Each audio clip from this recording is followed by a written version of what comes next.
Meu amigo, minha amiga, graças a Deus por estarmos aqui nesta bendita hora, agradecendo por esta rica e feliz autoridade neste dia maravilhoso, dia lindo, belo, magnífico, das nossas vidas, jornadas e caminhadas. Também se chegou agora aqui ao canal Mundo Espiritual, se inscreva, dê o vosso like, ative as notificações em todas, para receberem novos vídeos, todos os dias quase 100. Então hoje vamos falar da vinda de Jesus divino e amado Mestre, agradecendo primeiramente por a bênção do dia, o sopro da vida, para termos a oportunidade de escrever mais uma vez no nosso livro da vida, agradecer a presença de Jesus divino e amado Mestre, de sua mãe, a Virgem Santíssima, e também que por bênção e iluminação desses grandiosos anjos da guarda, mentor espiritual, guia espiritual, que nos acompanham e elucidam, guardam e protegem de todas as intempéries, as dificuldades, os problemas, as angústias, porque na realidade Jesus, divino e amado Mestre, nos quer bem, muito, muito bem, nos ama muito. Meu amigo, minha amiga, vocês desejam ver Jesus na realidade? Desejam viver com Jesus na realidade? Desejam ouvir as palavras ditas por Jesus? Se sim, como então iremos receber a volta de Jesus? Cada um de nós, você, meu amigo, você, minha amiga, estará totalmente preparado? De que maneira vocês irão receber a volta de Jesus? Acho que todo irmão e irmã que segue a Jesus gostaria de dar a ele as boas-vindas, mas vocês consideram isso? Vão de facto conhecer Jesus quando ele voltar? Vocês irão compreender verdadeiramente tudo o que ele disse ou nos dirá? Vocês irão aceitar de verdade, verdade incondicionalmente, toda a obra que ele realizou e realiza? Todos aqueles que leram a Bíblia sabem sobre a volta de Jesus, e todos aqueles que leram a Bíblia aguardam atentamente a sua vinda. Com certeza, não sabemos quando nem onde. Vocês estão todos, nós estamos todos obcecados pela chegada desse momento grandioso, sem saber quando ou em que altura. E a sinceridade de cada um de nós poderá ser louvável. A fé de vocês é verdadeiramente invejável. Mas vocês percebem que cometeram o erro grave. De que maneira Jesus irá voltar? Vocês acreditam, meus amigos, minhas amigas, que Jesus voltará sobre uma nuvem branca? Mas eu pergunto-lhes, a que se refere a tal nuvem branca, com tantos seguidores de Jesus, aguardando o seu retorno impacientemente? Dentro de que povo ele irá descer? Se vocês forem os primeiros dentre os quais Jesus descer, os outros não considerarão isso grosseiramente injusto? Eu sei que vocês são de grande sinceridade e lealdade para com Jesus divino e amado Mestre, mas alguma vez se encontraram realmente e na realidade com Ele? Conhecem o seu caráter? Alguma vez vieram com Ele? Viveram com Ele? Quanto entendem de facto sobre Jesus? Alguns dirão que essas palavras os colocam em algumas situações constrangedoras. Alguns dirão, já li a Bíblia de trás para a frente e da frente para trás. Já li a Bíblia tantas vezes, como não poderia entender Jesus? Não importa, meu amigo, não importa, minha amiga, o caráter de Jesus. Eu sei até de cor de cor, de que cor são as roupas que ele gostava de usar. Você não está me despreciando quando diz que eu não o entendo. Sugiro que você, meu amigo, minha amiga, não discuta tais questões. É melhor se acalmar e comunicar sobre as seguintes questões. Primeiramente, vocês sabem o que é a realidade e o que é teoria? Em segundo lugar, vocês sabem o que são noções e o que é verdade? Em terceiro lugar, você, meu amigo, minha amiga, sabe o que é imaginado e o que é real? Algumas pessoas negam o facto de que não entendem Jesus. Mesmo assim, eu digo que vocês não o entendem nem minimamente e não compreendem uma única palavra de Jesus.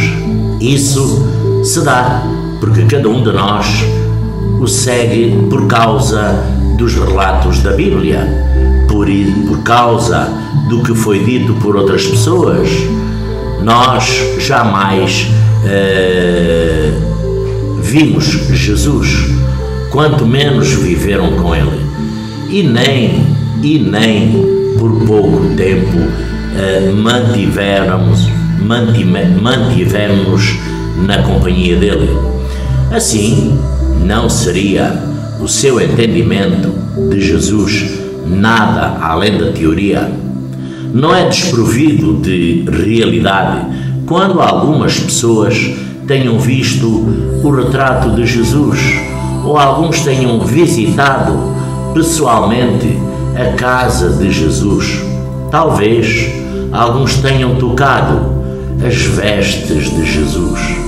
Mesmo assim, o seu entendimento dele ainda é teórico e não prático. Mesmo que nós tenhamos experimentado pessoalmente a comida que Jesus comeu, seja qual for o caso, você, meu amigo, minha amiga, jamais viu Jesus e jamais teve a companhia dele de forma carnal. Então, o nosso entendimento de Jesus será sempre uma teoria vazia que é desprovida de realidade. Talvez as minhas palavras tenham pouco interesse para vocês, mas eu lhes pergunto isto, embora possa ter lido muitas obras de muitos autores que mais admiro, não é? Você consegue entendê-lo plenamente sem jamais ter passado tempo com ele? Você sabe como é a personalidade dele? Sabe que tipo de vida ele leva? Sabe alguma coisa sobre o seu estado emocional? Você, meu amigo, minha amiga, você nem consegue entender plenamente um homem, escritor, a quem poderemos admirar. Então, como poderíamos entender Jesus Cristo? Tudo o que vocês entenderam sobre Jesus é repleto de imaginações e noções e não detém nem verdades nem realidades. Cheira mal e é repleto de carne. Como tal entendimento poderia qualificá-lo a bem receber a volta de Jesus? Jesus não receberá aqueles que estão repletos de fantasias e das noções da carne. Como serão aptos a ser crentes em Jesus aqueles que não o entendem? Vocês, meu amigo, minha amiga, desejam conhecer a raiz do motivo pelo qual os fariseus se opunham a Jesus? Desejam conhecer a essência dos fariseus? Eles tinham muitas fantasias sobre o Messias. E mais, Eles queriam somente que o Messias viriam, mas não buscavam a verdade da vida. Assim, até hoje, eles ainda aguardam o Messias, pois não têm conhecimento do caminho da vida e não sabem qual é o caminho da verdade. Como dizem vocês, poderia um povo tão tolo, não é? Obstinado e ignorante, ganhar a bênção de Deus? Como poderia contemplar na realidade o Messias? Ele se opunha a Jesus porque não conhecia a direção da obra do Espírito Santo, porque não conhecia o caminho da verdade do qual Jesus falava e, além disso, porque não entendia o Messias.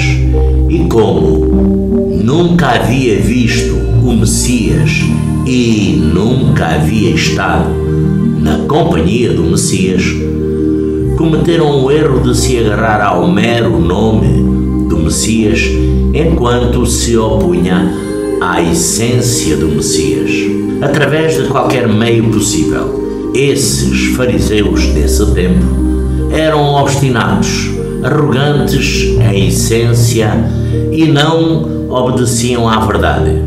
O princípio da sua crença em Deus era: não importa quão profunda seja a sua pregação, não importa o quanto elevada seja a sua autoridade, você não é Cristo, a menos que seja chamado Messias. Essa crença não é absurda e ridícula? Eu pergunto a cada um de vocês também, não é extremamente fácil para vocês cometerem os erros dos antigos fariseus, já que vocês não têm o menor entendimento de Jesus? Vocês conseguem discernir o caminho da verdade? Conseguem se certificar verdadeiramente de que não irá se opor a Cristo? Consegue acompanhar a obra do Espírito Santo? Se não sabe se irá ou não se opor a Cristo, então digo que vocês já estão vivendo à beira da morte. Aqueles que não conheciam o Messias eram todos capazes de se opor a Jesus, divino e amado Mestre, ou de rejeitar o próprio Jesus, de difamá-lo. As pessoas que não entendem Jesus são todas capazes de rejeitá-lo e de injuriá-lo. Ademais, são capazes de ver a volta de Jesus como um engano de Satanás, e mais pessoas irão condenar Jesus de volta à carne. Isso tudo não os deixa com medo. O que vocês enfrentarão será blasfémia contra o Espírito Santo, a ruína das palavras do Espírito Santo às igrejas, e o desdém de tudo isso é expresso por Jesus.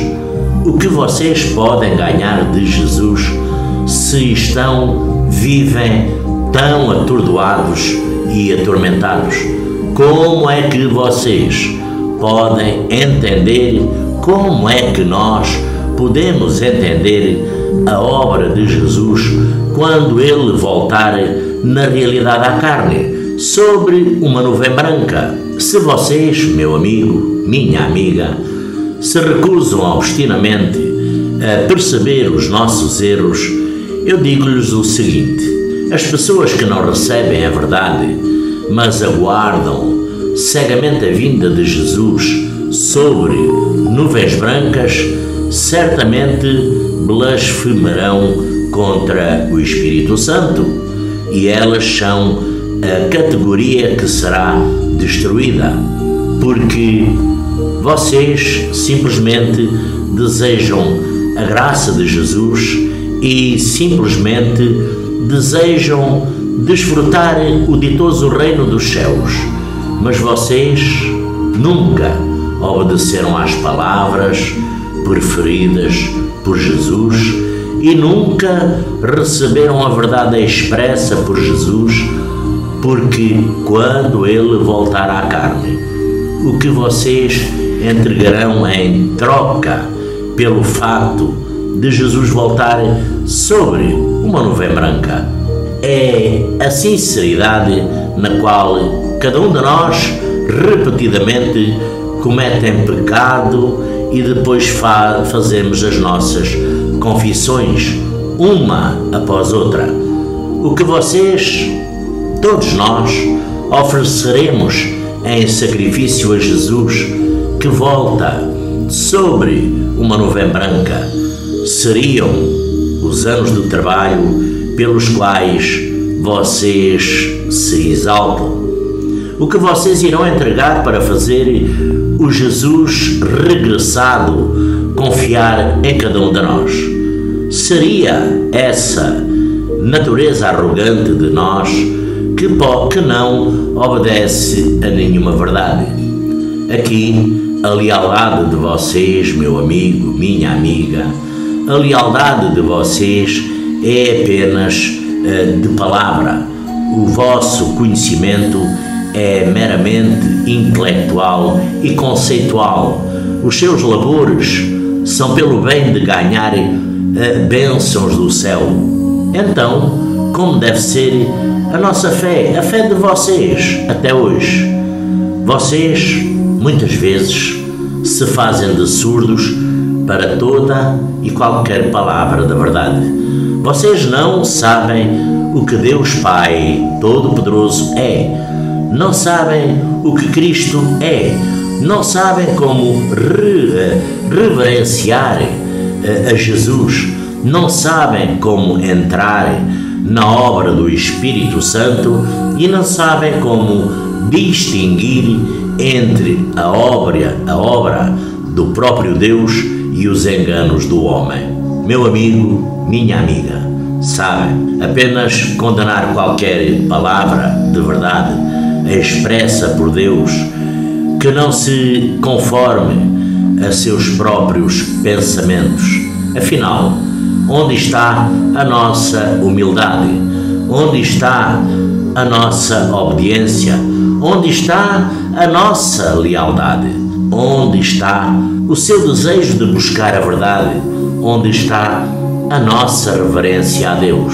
Eu, meu amigo, minha amiga, lhes digo o seguinte: aqueles que creem em Deus por causa dos sinais são certamente a categoria que será destruída.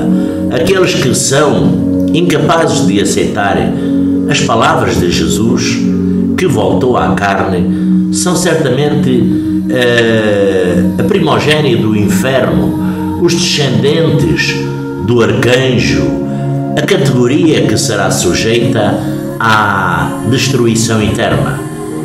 Muitas pessoas podem não se importar com o que eu digo, mas ainda quero contar a todo assim chamado santo que segue a Jesus, que, quando virem Jesus descer dos céus sobre uma nuvem branca com os seus próprios olhos, isso será a aparição pública do sol da justiça.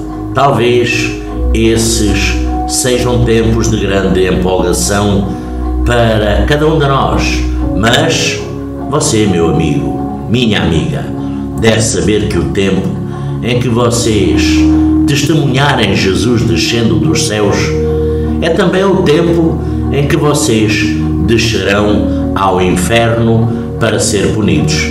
Esse será o tempo do fim do plano de gestão de Deus e será quando Deus Pai Todo-Poderoso recompensará os bons e punirá os perversos, pois o juízo de Deus terá terminado antes que o homem veja os sinais, quando houver apenas a expressão da verdade. Aqueles que aceitarem a verdade e não buscarem sinais e assim forem purificados, terão regressado na realidade diante do trono de Deus e entrado no abraço do Criador. Somente aqueles que persistirem crendo que o Jesus que não vem sobre uma nuvem branca é um falso Cristo estarão sujeitos à punição eterna, pois eles somente creem no Jesus que mostra sinais, mas não conhecem o Jesus que proclama o rigoroso juízo e libera o verdadeiro caminho e vida. E assim, só pode ser que Jesus lide com cada um de nós quando Ele voltar abertamente sobre uma nuvem branca. Eles são obstinados demais, confiantes demais em si mesmo, arrogantes demais, tais como degenerados, poderiam ser recompensados por Jesus. A volta de Jesus é uma grande salvação para a humanidade, para aqueles que são capazes de aceitar a verdade, mas para aqueles que são incapazes de aceitar a verdade é um sinal de condenação. Você, meu amigo, minha amiga, devem escolher a sua própria senda e não devem blasfemar contra o Espírito Santo nem rejeitar a verdade, porque vocês não devem ser pessoas ignorantes, não devem ser pessoas arrogantes, mas pessoas que obedecem a direção do Espírito Santo e almejam e buscam a verdade. Somente assim, cada um de nós seremos beneficiados. Eu os advirto a trilhar a senda da fé em Deus Pai Todo-Poderoso com muito cuidado. Não tirem conclusões precipitadas e mais, não sejam casuais e imprudentes em vossa crença em Deus. Vocês devem saber que, no mínimo dos mínimos, aqueles que acreditam em Deus devem ser humildes, devem ser reverentes. Aqueles que ouviram a verdade e ainda assim desdenham dela são tolos e ignorantes. Aqueles que ouviram a verdade e ainda assim negligenciam, tiram conclusões precipitadas ou muitas vezes a condena, estão tomados de arrogância. Ninguém crê em Jesus, ninguém que crê em Jesus está qualificado a amaldiçoar ou condenar outros. Todos vocês devem ser pessoas com razões e que aceitem a verdade. Talvez, tendo ouvido o caminho da verdade e tendo lido a palavra da vida, você, meu amigo, minha amiga, creia que somente uma em 10.000 dessas palavras estejam de acordo com as suas convicções e a Bíblia. E então, vocês devem continuar a busca naquele 10º milésimo dessas palavras. Ainda advirto vocês a ser humildes, a não ser confiantes demais e a não se exaltar alto demais. Com o seu coração tendo tão pouca parca reverência por Deus, vocês ganharão maior luz. Se examinarmos estas palavras cuidadosamente e as contemplarmos repetidamente, você irá entender se elas são ou não a verdade e se elas são vida ou não. Talvez tendo lido algumas destas sentenças, certas pessoas condenem cegamente estas palavras, dizendo: isso nada mais é do que algum esclarecimento do Espírito Santo, ou esse é um falso Cristo, vindo para enganar as pessoas. Aqueles que dizem tais coisas foram cegados pela ignorância. Você entende muito pouco da obra e da sabedoria de Deus. E eu, meu amigo, minha amiga, o aconselho a começar novamente do zero. Vocês não devem condenar cegamente as palavras expressadas por Deus, por causa da aparição de falsos cristos durante os últimos tempos. E não devem ser pessoas que blasfemem contra o Espírito Santo por temer o engano. Não seria uma grande pena se, após muito examinarmos, vocês ainda crerem que estas palavras não sejam a verdade, não sejam o caminho e não sejam, na realidade, a expressão de Deus? Então, vocês, meu amigo, minha amiga, finalmente seremos punidos e ficaremos sem as bênçãos. Se não consegue aceitar tal verdade, falada de modo tão simples e tão claro, então você não é inapto para a salvação de Deus. Você não é alguém que não é abençoado o suficiente para retornar diante do trono de Deus. Pense nisso, meu amigo. Pense nisso, minha amiga. Não seja imprudente e impetuoso e não trate a crença em Deus como um simples jogo. Pense em prol do seu destino, em prol das suas perspectivas, em prol da sua própria vida. E não brinque consigo mesmo. Você pode, com certeza, aceitar estas palavras e aceitar dentro de si a grandiosa vinda de Jesus, divino e amado Mestre. Desejando a todos um lindo e abençoado dia, que Jesus nos abençoe. Graças a Deus.